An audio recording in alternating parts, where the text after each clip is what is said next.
Saodat asri qissalari. Intizor kutilgan tong. Birinchi kitob. Salmon Farsi. Isfahon shahrining Jay kasabasida Salmon ismli bir o'smir yashardi. Otasi kasaba raisi edi. O'g'lini divonalarcha yaxshi ko'rar, boshiga biron falokat tushmasin deya hech yolg'iz tashlab ketmas, hech qayoqqa yubormas edi. Salmon bolalik, hatto ilk o'smirlik chog'ida ham xuddi bir joriyadek to'rt devorning ichida o'tkazdi. Dindor bir yigit bo'lib ulg'aydi. Oilasidan olgan diniy tarbiyaga ko'ra u ham majusiylikka, otashparastlikka e'tiqod qilardi. Bir kuni bir ibodatxonaga kirib olib duo o'qiyotgan, nimalarnidir pishirlayotgan odamlarni ko'rdi. Salmon ularni zavq bilan kuzata boshladi. Oradan bir necha soat o'tgan bo'lsa-da, Salmon hanuz ularni tomosha qilardi. Balki shu daqiqalardan yolg'izlik tufayli yuragida paydo bo'lgan o'kinch o'rnini biroz yengillik, xushnudlik egallagan bo'lsa, ajab emasmi? Chunki Salmon bu dindorlarni hayrat bilan kuzatarkan, yuzida xiyol tabassum paydo bo'ldi. Oqshom payti odamlar tarqala boshladilar. Salmon ulardan birini to'xtatib, "Bu sizlarning diningizning asosi qayerga borib taqaladi? Qanaqa din o'zi? Diningizni menga chuqur va atroflicha o'rgatadigan odamni qayerdan topsam bo'ladi?" dedi. "Shom shahridan" degan javobni oldi. Salmon boshi egik holda ibodatxonadan chiqdi. U o'zicha shunday deb pichirladi: "Xudo haqqi, ularning dini biznikidan xayrliroq, biznikidan mukammalroq ekan." Shu kunlari otasi Salmonni bir joyga ish bilan jo'natdi. Salmon uzoq vaqt yo'q bo'lib ketdi. Qattiq sarosimaga tushgan ota darhol uning izidan odam jo'natdi. Ammo o'g'lining u joyga bormagani ma'lum bo'ldi. Uni qidirib chiqqan kishilar yon atrofni qayta-qayta qarab keldilar. Biroq Salmondan darak yo'q edi. Otaning xayoliga har xil yomon o'ylar kela boshladi. Xunuk bir xabar eshitmayin-da deb xavotirga tushdi. Ammo kun botib qorong'i tusha boshlagach, Salmon hech narsa bo'lmagandek uyga kirib keldi. Yuziga diqqat bilan qaragan kishi uning o'zgarib qolganini sezishi qiyin emasdi. Yuragiga g'ulg'ula tushgan ota mehr, shafqat, qo'rquv va g'azab hislari ayqash-chuyqash bo'lib ketgan bir ovozda "Qayerlardan yuribsan o'g'lim?" deb so'radi. Salmon o'z ko'zi bilan ko'rgan voqealarni gapirib berdi. So'zlarini shunday davom ettirdi: "Mening tushunishimcha, ularning dini biznikidan xayrliroqdir." Otasi ashaddiy majusiy edi. "Eng to'g'ri din ota bobolarimizning dinidir" dedi u. "Yo'q ota, Xudo haqqi, ularning dini biznikidan yaxshi, biznikidan mukammalroqdir." Ota o'zlarining dini ustunroq ekanligini uqtirishga harchand urinmasin, Salmon fikridan qaytmadi.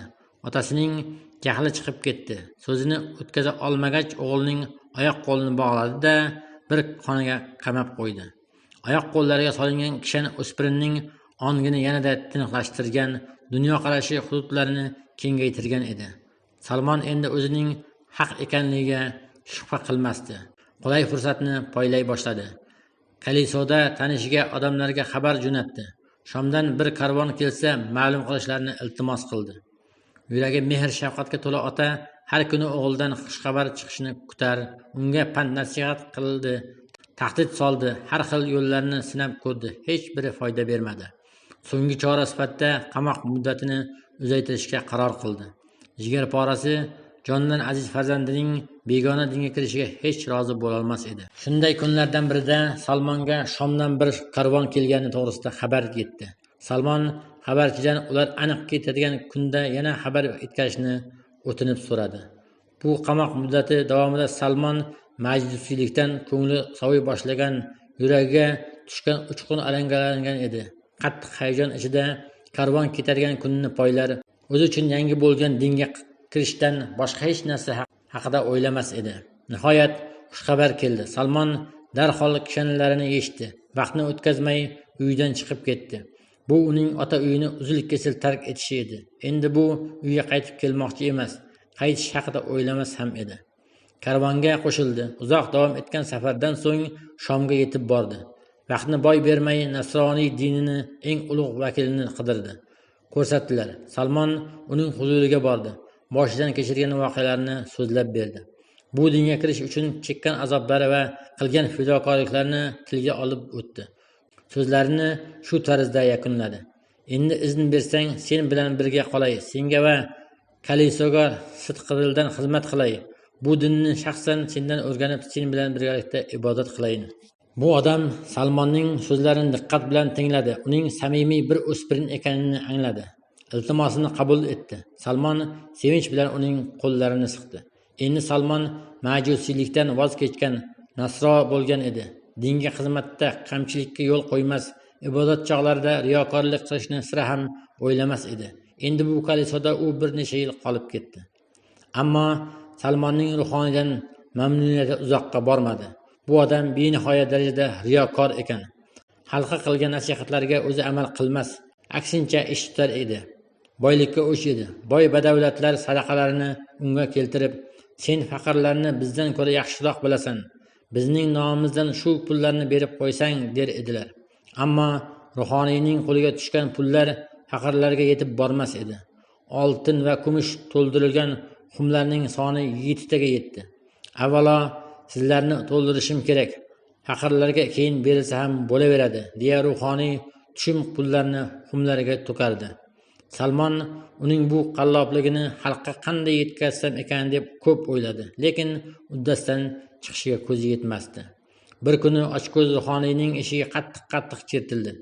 Chetayotgan ajal edi. Qaytib ketish uchun kelmagan edi. Xohlasa, xohlamasa uni huzuriga kiritishga majbur edi. Ruhoniy ko'zlari oltin kumushga liq to'la 7 ta xumga qadalgan ruhoniy o'lim sharbatini so'nggi tomchisigacha ichdi va umr bo'yi zinhor boylikka berilmang, pulga aldanmang, boylikka banda bo'lmang, bularning hammasi foniydir deya jar solgan, ammo hammadan ko'proq o'z mukkasidan berilgan mol dunyoni bir zumda tark etib ketdi. Qavmlar ko'z yosh to'kar, uni katta hurmat bilan dafn etishga hozirlik ko'rar edi. Ularning samimiy qayg'usi Salmonning bardoshini toshirgan so'nggi tomchi bo'ldi. Bu odam odobsiz, riyokor bir kimsa edi. Yig'lashingizga ham arzimaydi deb baqirdi. Odamlar g'azablanib ketdilar. Nimalar deyotganingni bilasanmi o'zing? Necha yillardan beri xizmatini qilgan odamning haqqida bunday deyishga uyalmaysanmi? O'lgan odamning ketidan gapirish ayb bo'ladi. Ammo Salmon so'zdan qaytmadi. Men nima deyotganimni yaxshi bilaman. Gap shundaki, sizlar unga sadaqalaringizni keltirib, faqirlarga tarqat der edinglaringiz. U esa hammasini o'zining hamyoniga urardi. Istasalaringiz o'sha pullar turgan joyini ko'rsataman dedi. Qani ko'rsat. Xalq bir necha daqiqadan so'ng og'iz burun barobar to'ldirilgan xumlarning yonida turardilar. Xumlar ag'darildi. Ko'zlar qinidan chiqib ketayozdi. Bu beqiyos boylikni tushda emas, o'ngda ko'rayotgan edilar. Ruhoniy haqidagi fikrlari bir soniyada teskariga o'zgardi. Ablah haqiqiy ma'lun ekan. Haqiqiy shaytonning o'zginasi. Necha yillardan beri bu iflosga aldanib kelgan ekanmiz. Kabi kin va adovatga to'la xitoblar yangradi. Asabiylashganlar orasida yillar bo'yi ularni aldab kuchini zulukdek so'rib kelgan ruhoniyni rosa qaraganlar ham bo'ldi. Biz uni yerga qo'ymaymiz, bunga u noloyiq. So'nggi qaror edi bu. Ruhoniyning jasadini sudlab olib ketdilar. Bir daraxtga osdilar. O'tgan-ketgan uni toshbo'ron qildi. Salmon xalqning ko'zi o'ngida to'kilgan boylikdan bir paqir tiyin olishni ham istamadi. Kalisoga bu dafa xalqning hurmati yana va ishonchini qozongan boshqa ruhoniy tayin etildi. Salmon endi uning xizmatini qila boshladi. Bu odamni Salmon yaxshi ko'rib qoldi. Undan ko'ra mukammalroq ibodat etadigan, mol dunyoga uningdek ko'ngilsiz, oxiratga uning kabi havasmand odam borligiga ishonmasdi. Ammo tez orada uning ham boshiga ajal keldi. Aslida mol dunyoga hech ko'ngli qo'ymagan bu odamning hayotidan ko'z yumish ham qiyin bo'lmadi. O'zi juda havasmand bo'lgan oxirat yo'liga ketdi. U yerda izzat ikrom ko'rishga umid bilan ketdi. Ruhoniy so'nggi nafaslarni olarkan unga o'ta vafodorlik bilan xizmat etgan Salmon, men kimga tashlab ketyapsan? Sendan keyin kimning etagini tutaman deganida u, ishonsang bo'ladigan kishilar oz qoldi. Mosulda bir rohib do'stim bor, uning huzuriga bor dedi. U o'lgach Salmon uzoq yig'ladi. Shomni tark etarkan necha yillar davomida bir-biriga tamomila qarama qarshi bo'lgan ikki kishining xizmatini qilgani evaziga hech narsaga erishmagan edi.